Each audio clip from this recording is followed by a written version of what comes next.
Pour commencer, je vais être honnête, je déteste ma sœur. Je la déteste littéralement de tout mon cœur parce qu'elle est juste une personne terrible. Elle est complètement gâtée, ne se soucie de personne d'autre qu'elle-même et, pire que tout, elle pense avoir droit à tout ce qu'elle veut. Je ne la supporte pas, et je pense que tout le monde dans notre famille en est bien conscient. Tout a commencé au lycée, la première fois qu'elle a flirté avec mon cavalier pour le bal de promo, qui m'en a parlé par la suite. Comme nous avons presque le même âge, seulement 1 an d'écart, nous avons toujours été en compétition. Nos parents n'ont jamais rien fait pour décourager cela non plus, probablement parce qu'ils avaient perdu espoir que nous nous entendions un jour après l'école. Comme je l'ai dit, c'est peut-être une question d'âge.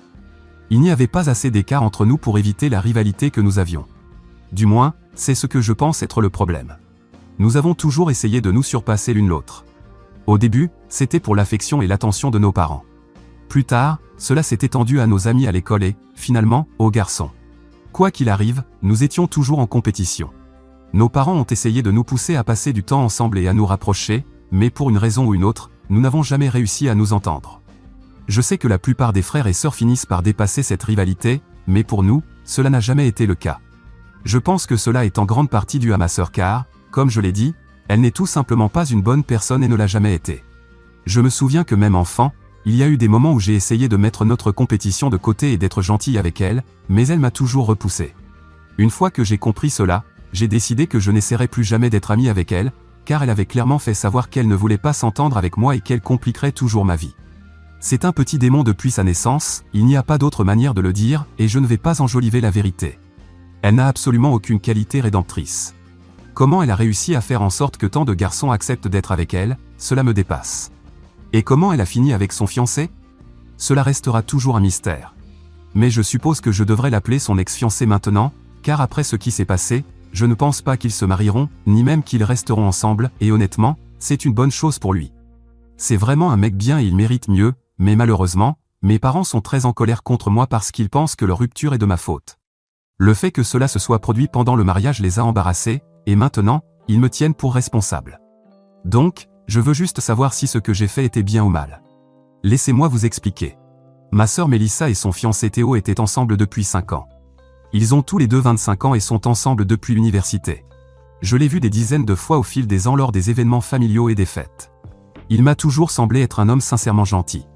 Il est poli avec tout le monde et est complètement à l'opposé de ma sœur, alors je n'ai jamais compris comment elle avait réussi à être avec lui. Avant lui, elle ne sortait qu'avec des garçons horribles, et ses relations ne duraient jamais plus de 2 ou 3 mois. Elle a eu près de 8 petits amis entre 16 et 20 ans. Je ne cherche pas à la juger pour cela, elle était juste une adolescente qui ne savait pas ce qu'elle faisait. Mais honnêtement, je ne pensais pas que sa relation avec Théo durerait aussi longtemps. En fait, j'ai été surprise qu'ils célèbrent 5 ans ensemble, et ensuite il l'a demandé en mariage lors d'une fête d'anniversaire qu'il lui avait organisée. Je pensais qu'elle avait enfin changé pour le mieux et qu'elle était sincèrement engagée envers ce garçon, ce qui aurait été une bonne chose. Mais après les fiançailles, j'ai appris certaines choses par d'anciens amis d'école qui ne m'ont pas du tout plu, surtout parce que je plaignais Théo, le pauvre gars. Après les fiançailles, quelques amis m'ont dit qu'ils avaient entendu beaucoup de rumeurs sur Mélissa et Théo. La plupart d'entre elles ne mettaient pas Mélissa en bonne posture, car plusieurs personnes juraient qu'au cours des 5 dernières années, elle s'était présentée comme célibataire à de nombreuses personnes. Apparemment, elle avait même eu quelques rendez-vous avec des garçons de l'école et avait fait des rencontres sur des applications de dating. Malheureusement, ce n'était que des rumeurs, et personne n'avait de preuves concrètes pour le prouver. Donc, je ne pouvais en parler à personne, car je ne voulais pas que les gens pensent que je répandais de mauvaises rumeurs à son sujet dans la famille. Ces choses ne sont sorties qu'après ses fiançailles parce qu'elle avait posté à ce sujet sur les réseaux sociaux, et à cause des supposées rumeurs du passé, cela a fait un peu de bruit dans nos cercles sociaux. J'ai donc gardé le silence et espéré que rien de tout cela ne soit vrai. Si c'était le cas, le pauvre garçon allait vraiment souffrir. De ce que je voyais, il était profondément et sincèrement amoureux d'elle. Ils se sont fiancés il y a 8 mois, et depuis, j'ai gardé ces choses pour moi. Je comptais continuer ainsi, mais quelque chose s'est passé qui m'a fait changer d'avis. Je sors avec mon petit ami Alex depuis 2 ans. Les choses deviennent assez sérieuses entre nous, et récemment, j'ai commencé à l'inviter aux événements familiaux. À mon âge, je sors avec quelqu'un pour me marier, car je veux vraiment fonder une famille, donc ma famille proche sait à quel point je suis sérieuse avec lui, y compris Mélissa. Malgré notre rivalité et la haine que nous avons l'une pour l'autre, nous sommes toujours obligés de nous voir tous les week-ends lors des dîners en famille. Mes parents ont été très clairs sur le fait que, peu importe la rancune entre nous, nous devons faire un effort pour au moins faire bonne figure devant nos proches. Nous devons être civilisés l'une envers l'autre lors des événements familiaux, des dîners et des fêtes. Mon père n'a pas été en bonne santé récemment, alors il a instauré une règle selon laquelle nous devons nous réunir en famille chaque week-end pour dîner. Ce n'est qu'un jour par semaine, pendant quelques heures, donc nous tolérons cela. Nous ne nous parlons pas, mais nous discutons avec nos parents. C'est compliqué, mais nous faisons avec. Bref, il y a quelques semaines, j'ai annoncé à mes parents qu'Alex et moi envisagions de nous fiancer dans quelques mois, peu après le mariage de ma sœur. C'est dire à quel point notre relation est sérieuse en ce moment. Même si nous ne sortons ensemble que depuis 2 ans, je le connais depuis bien plus longtemps. Nous étions amis pendant 2 ans avant de commencer à nous fréquenter, donc en gros, Mélissa savait exactement à quel point je l'aimais. Et malgré cela, elle a décidé de flirter avec mon copain à seulement une semaine de son mariage. Cela s'est produit la semaine dernière. Mes parents organisaient un dernier dîner avec nous tous, y compris Théo et sa famille, pour célébrer le mariage avant qu'il ait enfin lieu. C'était uniquement en famille et avec quelques amis proches. Après le dîner, je suis sorti faire un tour dans le jardin pour prendre un peu d'air frais. Lorsque je suis rentré dans la maison, j'ai entendu quelqu'un parler d'une voix très aguicheuse dans la cuisine. Cela a éveillé ma curiosité, alors j'ai décidé de jeter un coup d'œil. À ma grande surprise, j'ai réalisé que c'était mon copain et ma sœur qui étaient dans la pièce. J'aurais pu être en colère, mais la scène était étrange, car je voyais que Mélissa avait littéralement acculé Alex. Il était debout, le dos contre le mur, essayant de mettre le plus de distance possible entre lui et Mélissa. Elle, en revanche, essayait de le séduire, lui disant que s'il s'ennuyait un jour avec moi, il savait à qui faire appel.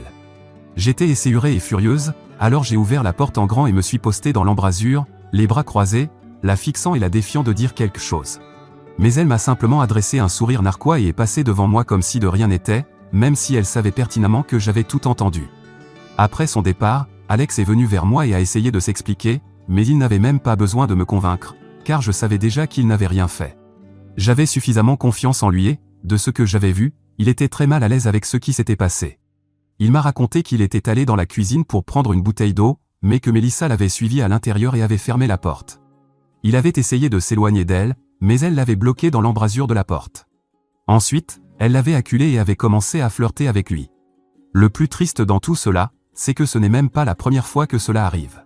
Mélissa a déjà essayé de séduire mes copains plusieurs fois par le passé, et parfois, elle y est même arrivée. Certains de mes ex ont fini par me tromper avec elle, et mes parents le savaient. Mais malgré cela, ils ont continué à nous forcer à être ensemble. Chaque fois que je menaçais de couper les ponts avec eux, ils commençaient à me manipuler émotionnellement. Je ne voulais pas rompre les liens avec mes parents, car, en dehors de tout ce qui concernait Mélissa, ils avaient toujours été plutôt bons avec moi. Je ne dirais pas non plus que Mélissa était l'enfant préféré, car elle recevait aussi sa part de critiques de la part de nos parents. Mais je ne peux pas entièrement leur en vouloir, car cela relève uniquement de la personnalité de Mélissa. Elle est adulte et fait ses propres choix. Mes parents faisaient simplement de leur mieux pour maintenir l'unité familiale. Cependant, après ce qui s'est passé la semaine dernière, j'ai décidé que j'en avais assez. Même maintenant, alors qu'elle est fiancée, si elle est incapable de se tenir à carreau et veut encore me nuire, elle devra en subir les conséquences. Je savais que cela ne concernait ni elle ni Alex, mais plutôt notre rivalité et son besoin obsessionnel d'être meilleur que moi. J'étais arrivé à un point de non-retour. J'ai donc décidé d'en parler à ma mère, car c'est la première personne que j'ai vue après qu'Alex m'ait raconté ce qui s'était passé. Je l'ai prise à part, lui ai expliqué la situation et lui ai aussi raconté toutes les rumeurs que mes amis m'avaient rapportées sur Mélissa, qui prétendait être célibataire et trompait Théo même après leur fiançailles. Elle était choquée, et je m'attendais à ce qu'elle me dise de faire ce qui était juste. Mais au lieu de cela, elle m'a supplié de laisser tomber pour le moment et de ne rien dire à personne. Je n'en croyais pas mes oreilles. Je savais que, malgré tout, mes parents avaient au moins un sens de l'intégrité et qu'ils m'encourageraient à faire ce qui était juste, c'est-à-dire empêcher Théo d'épouser Mélissa, car elle ne prenait clairement pas leur relation aussi au sérieux qu'ils le pensaient. Mais ma mère m'a supplié de me taire et de ne jamais en parler. Elle a essayé de me convaincre de faire semblant d'être heureuse pour le mariage et que, quoi qu'il arrive après, ce n'était pas mon problème. Après cette conversation, j'ai perdu tout espoir que cette famille puisse un jour être normale. Mélissa était une personne horrible, et mes parents, malgré leur grand discours sur l'égalité et l'amour qu'ils nous portaient, l'encourageaient clairement et ne faisaient rien pour l'empêcher d'empirer. Alors, après qu'Alex et moi sommes rentrés ce jour-là, j'étais extrêmement frustré.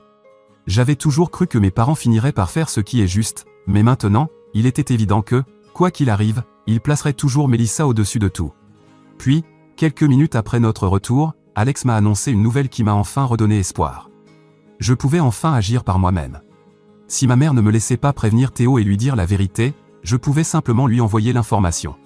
Alex m'a dit qu'il avait accidentellement enregistré une vidéo lorsque Mélissa l'avait acculé, car il était sur son téléphone dans la cuisine.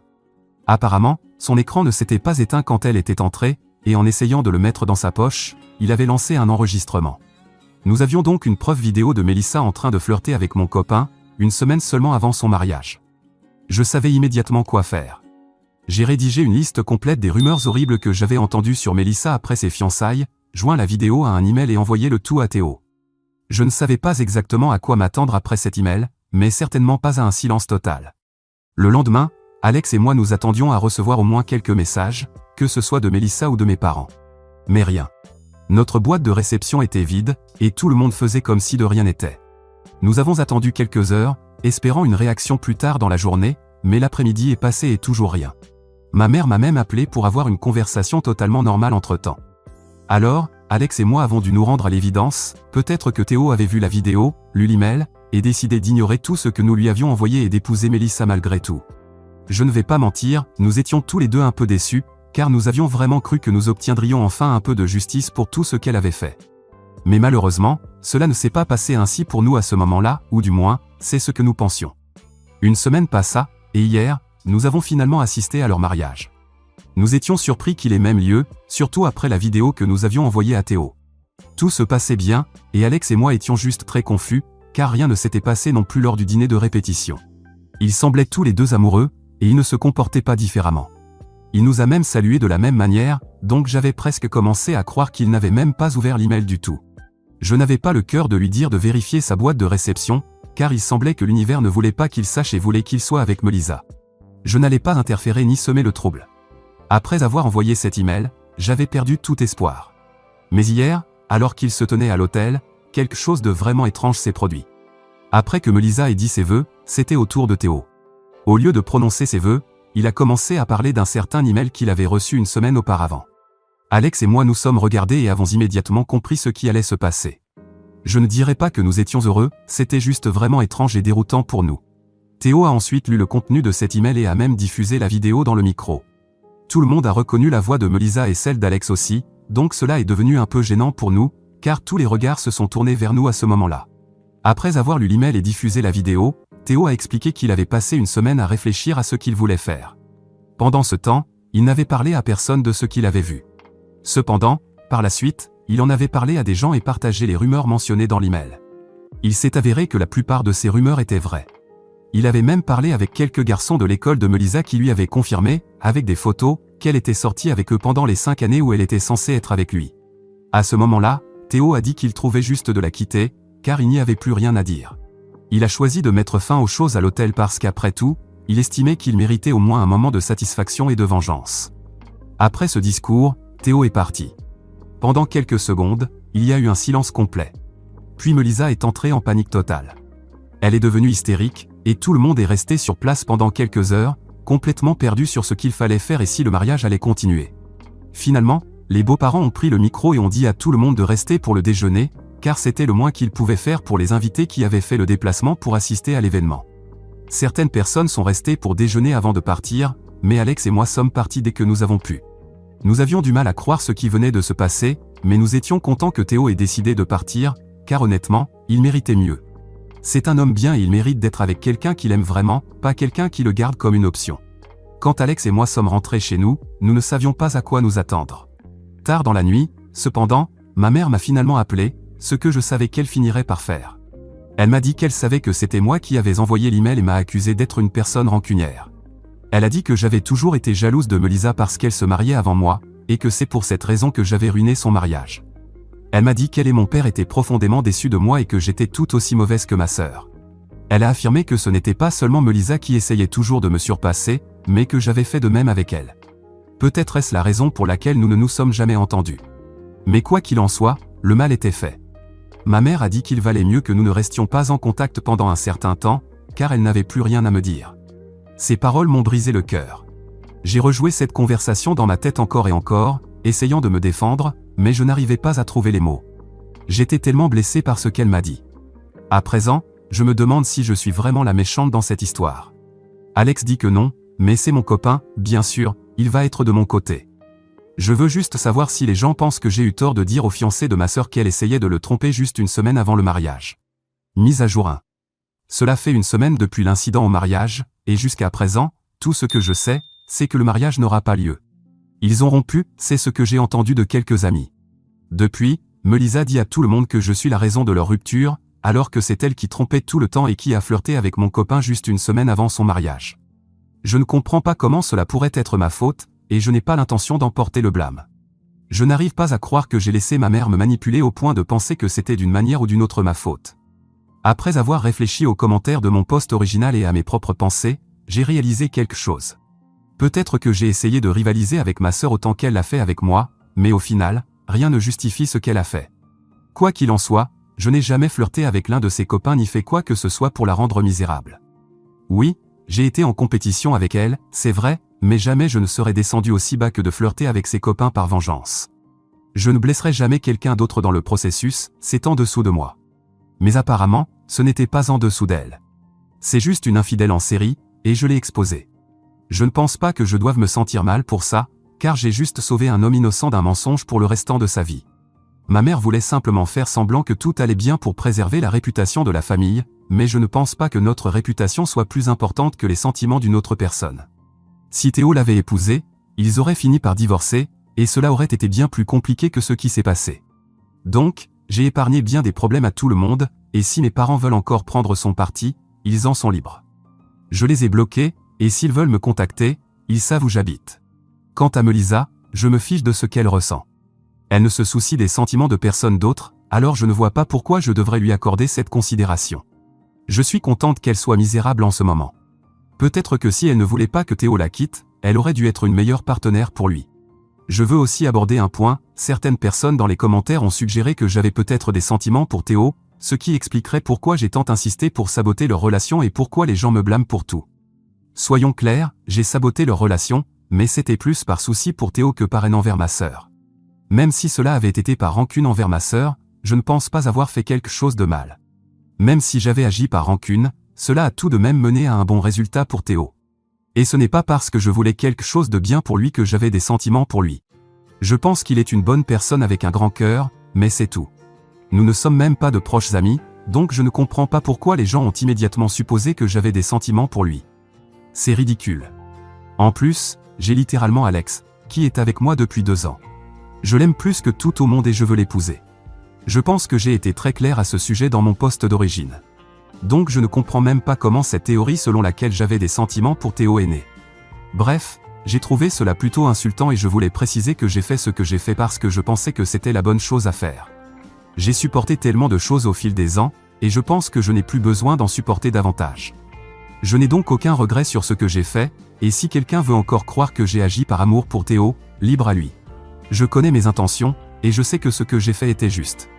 La plupart des commentaires sont de mon côté. Je ne pense pas avoir besoin d'en dire plus. Bref, Alex et moi sommes heureux et satisfaits de la tournure des événements. Mes parents ne me parlent plus, mais je m'en fiche parce qu'ils prendront toujours le parti de Melissa, peu importe à quel point elle est en tort dans cette histoire. Il a été prouvé qu'elle est une infidèle notoire, et pourtant, ils continuent à la soutenir. Je ne comprends pas comment cela fonctionne. Mais bon, je n'ai plus besoin d'essayer de réparer les choses avec eux parce qu'ils ont clairement montré que je n'étais pas aussi importante pour eux, et que faire ce qui est juste ne l'était pas non plus. Donc peu importe, c'est un pays libre, chacun fait ce qu'il veut, et c'est exactement ce que nous faisons tous. Mise à jour 2. Cela fait presque 2 semaines que le mariage a été annulé et que Théo a quitté Melissa, et aujourd'hui, j'ai enfin eu de ses nouvelles.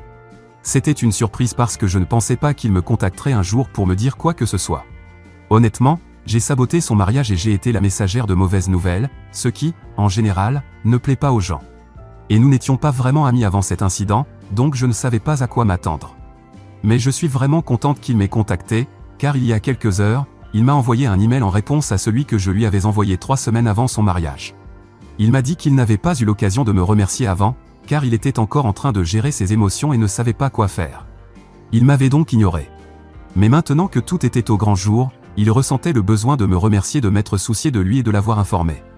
Il a dit qu'il avait parfois eu des doutes sur Melissa, mais qu'il avait toujours cru que les gens se trompaient sur elle, car personne n'avait jamais eu le courage de venir lui donner une image claire de la situation dans laquelle il se trouvait. Parce que personne ne voulait être celui qui gâche tout. Mais j'étais la seule personne qui avait osé lui dire la vérité pour qu'il puisse prendre une décision par lui-même sur sa relation. Alors il m'a remercié pour ça. Il m'a dit qu'il ne savait pas exactement pourquoi j'avais fait ce que j'avais fait et qu'il ne voulait pas le savoir non plus, car cela ne ferait que compliquer les choses. Mais il voulait juste me remercier et en rester là, et je pense que c'était une belle chose à faire. Bien sûr, je ressens toujours de la peine pour lui, car je sais qu'il aimait sincèrement Mélissa. Mais Alex et moi en avons discuté, et nous savons que c'est mieux pour lui à long terme. J'espère qu'il trouvera le bonheur après tout cela. Mise à jour 3. Salut tout le monde, cette mise à jour sera courte et agréable. Il y a environ 3 mois, j'avais mentionné ici que je voulais épouser Alex et que nous avions prévu de nous fiancer. Eh bien, c'est arrivé il y a 2 jours, il m'a enfin demandé en mariage, et j'ai dit oui. Nous allons nous marier, et dans quelques jours, nous organiserons également une fête de fiançailles pour nous-mêmes. Je n'ai pas invité mes parents, car ils n'ont même pas essayé de me contacter, et je suppose que notre relation est définitivement terminée maintenant. J'ai annoncé mes fiançailles sur les réseaux sociaux, et ils ne m'ont même pas félicité, mais tous mes autres proches l'ont fait, et ils pensent tous que j'ai eu raison d'agir ainsi et que mes parents sont odieux. Donc maintenant, je n'attends plus rien d'eux, mais au moins, je suis heureuse, et Alex l'est aussi, et c'est tout ce qui compte pour moi en ce moment. Mise à jour 4. Ça fait longtemps que je n'ai pas donné de nouvelles, et voilà que j'en donne 2 en une semaine. Hier soir, c'était la fête de fiançailles d'Alex et moi, et il s'est passé des choses que je veux partager avec vous. J'avais invité quelques proches et amis et organisé un dîner chez nous pour célébrer nos fiançailles avec Alex. Mais ce que vous vous demandez sûrement, c'est qui s'est pointé sans y être invité. Oui, mes parents. Ils sont même venus avec un cadeau, mais ça n'a pas suffi pour leur ouvrir ma porte. Ils ont dit qu'ils se sentaient mal de ne plus me parler et qu'ils voulaient vraiment récupérer leur fille. Cependant, ce n'était pas tout à fait vrai. Enfin, en partie si, ils voulaient récupérer leur fille, mais seulement parce qu'ils avaient perdu l'autre. Après un moment à essayer de me convaincre, ils ont fini par admettre qu'ils avaient eu une énorme dispute avec Mélissa et qu'ils étaient donc venus ici pour essayer de réparer les choses avec moi. Je leur ai dit qu'il était trop tard, car des mois s'étaient écoulés depuis l'incident, et je me sentais insulté qu'ils ne reviennent vers moi que parce qu'ils n'avaient plus d'autre choix. Mais c'est ce qui arrive quand on mise sur le mauvais cheval. Enfin, je ne traite pas Mélissa de cheval, parce que ces animaux ne méritent certainement pas ça. Ils sont donc partis, mais pas avant d'avoir essayé de me laisser leur cadeau, que je n'ai pas accepté. Je n'en voyais pas l'intérêt, car je ne voulais rien d'eux. Quant à Mélissa, c'est assez étrange. Même après tout ce qui s'est passé, elle n'est jamais venue me confronter, mais tant mieux, car honnêtement, je ne veux pas la voir ni la voir dans ma vie en ce moment.